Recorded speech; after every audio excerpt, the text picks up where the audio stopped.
ఈరోజు pharma war city అన్నారు, నేనన్న ఫార్మా విలేజ్లు అన్నా.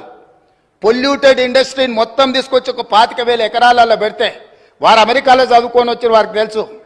నెవార్క్ ఎయిర్పోర్ట్ పక్కన ఇట్లనే అన్ని పొల్యూటెడ్ ఇండస్ట్రీస్ పెడితే లాస్ట్గా నగరమే మొత్తం తరలిపోవాల్సిన పరిస్థితి వస్తే ఆ ఇండస్ట్రీని ఇంకెక్కడికో పంపించారు. అదెందుకు అధ్యక్ష? మీకు నాకు వారికి తెలుసో తెలియదో నాకు తెలియదు. దిల్సుఖ్నగర్ ప్రాంతంలో వారికి ఎంత పరిచయం ఉందో. ఒక సిరీస్ కంపెనీ 30 ఎకరాలలో ఉంటే కొన్ని వేల ఎకరాల ప్రాంతంలో కలుషితమైపోయి బోర్ వేసుకుంటే ఆ నీళ్లతో అన్నం వండుకుంటే వెనకటికి సారె పెట్టుకొస్తే పసుపు బియ్యం వండేటోళ్ళు తెలుసు కదా, పచ్చగా ఎల్లోగా. అట్లా సామాన్యులు ఆ బోర్ నీళ్లతో వంట వండుకుంటే పసుపు బియ్యం వండుకొని తిన్నట్టుగా ఉండి ఆ ఏరియాల కలుషితం. కేవలం 30 ఎకరాలలో ఉన్న సిరీస్ ఫ్యాక్టరీతోని మొత్తం చైతన్యపురి దిల్సుఖ్నగర్ ఆ ప్రాంతం